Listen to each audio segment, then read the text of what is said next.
હવે એ પણ વાત કરવી જરૂરી છે કે 26 બેઠકોમાંથી કેટલીક બેઠકો વીઆઈપી બેઠકો છે। આ વીઆઈપી બેઠકો કઈ કઈ છે તે સૌથી પહેલા અમે આપને બતાવી દઈએ। આ વીઆઈપી બેઠકોમાં આપ જોશો તો કુલ 6 બેઠકો એવી છે 26માંથી કે જે વીઆઈપી બેઠક છે, જેમાં આણંદ છે, ગાંધીનગર છે, ખેડા છે, નવસારી છે, પોરબંદર છે અને રાજકોટ છે।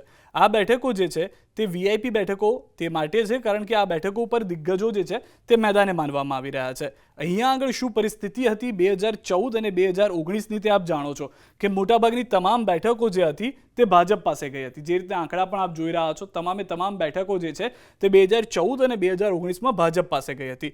પરંતુ હવે અહીંયા આગળ સૌથી વધારે મહત્વની વાત છે વીઆઈપી બેઠકોને લઈને કે વર્ષ 2009માં શું સ્થિતિ જોવા મળી હતી। વીઆઈપી બેઠકો પર 2009માં જે પરિસ્થિતિ હતી તે પ્રમાણે 6માંથી 4 બેઠકો આપ જોઈ રહ્યા છો તે ગઈ હતી ઇન્ડિયા ગઠબંધન પાસે અને 2 બેઠકો ગઈ હતી બીજેપી પાસે। અહીંયા આગળ મતદાન ભલે ઇન્ડિયા ગઠબંધન પાસે ઓછું હતું, ટકાવારી થોડી ઓછી હતી, પરંતુ મોટાભાગની જે બેઠકોનું સરેરાશ છે કે જ્યાં આગળથી અમરેલીની બેઠક મહત્વની રહી હતી, ખેડાની જે બેઠક આપ જોઈ રહ્યા છો કે ત્યારે એ સમયે દિનશા પટેલ 2009માં ખેડા બેઠક જીતીને આવ્યા હતા। ત્યારબાદ આણંદની બેઠક કે જે આ વખતે પણ ચર્ચામાં રહી છે, આણંદની આ બેઠક ઉપર પણ શક્યતાઓ પૂરેપૂરી છે કે ફરી એક વખત કંઈક બદલાવ જોવા મળી શકે તેવી વાત કરવામાં આવી રહી છે। ક્ષત્રિય ફેક્ટર પણ અહીંયા આગળ ઇફેક્ટ કરી ગયું હતું અને આણંદમાં તે વખતે ભરતસિંહ ચૂંટણી લડીને આવ્યા હતા અને જીતીને આવ્યા હતા। આ વખતે તેમના ભાઈ જે છે તે અમિત ચાવડા ચૂંટણી લડી રહ્યા છે અને તેમને લઈને જીતના દાવાઓ અનેક વખત કોંગ્રેસ તરફથી કરવામાં પણ આવ્યા છે।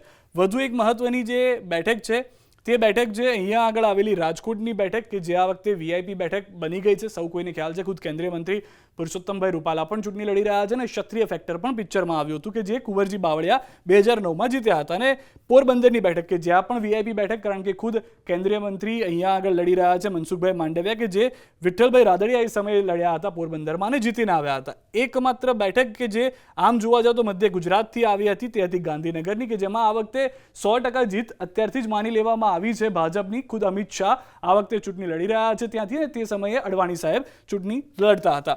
અને બીજી એક બેઠક જે હતી નવસારીની બેઠક, નવસારીની આ બેઠક પણ સ્પષ્ટ છે આ વખતે કે 5 લાખ, કેમ કે સી.આર. પાટીલનો એ રેકોર્ડ રહ્યો છે કે તે વધુ મોટી લીડ સાથે જીતતા આવ્યા છે। 2009માં પણ ભલે એવી પરિસ્થિતિ હતી કે ભાજપ ઓછી બેઠક જીત્યું પરંતુ સી.આર. પાટીલે રેકોર્ડ બ્રેક મતદાન સાથે જીતતા આવ્યા અને આ વખતે પણ તેવી પરિસ્થિતિ જોવા મળી રહી છે। તો મોટા ભાગે 2009નું પુનરાવર્તન જો થાય છે તો પરિસ્થિતિ બદલાવ જોવા મળી શકે છે વીઆઈપી બેઠકોમાં। બાકી જો 2014 અને 2019 પ્રમાણે પણ જોવા જઈએ તો મોટાભાગની 6 બેઠકમાંથી આપ પકડીને ચાલો કે જે એક્સપર્ટ્સ પણ કહી રહ્યા છે અને એક્સપર્ટની સાથે ઓપિનિયન પોલ્સ પણ આવી રહ્યા છે તો 6માંથી 5 નક્કી છે। જે એક બેઠકની ચર્ચા હંમેશા રહી છે તે આણંદની બેઠક છે કે જેમાં અમિત ચાવડાને લઈને દાવો કરવામાં આવ્યો હતો કે તેઓ જીતી શકે છે અથવા તો કેટલાક ફેક્ટર તેમાં અસર કરી શકે છે।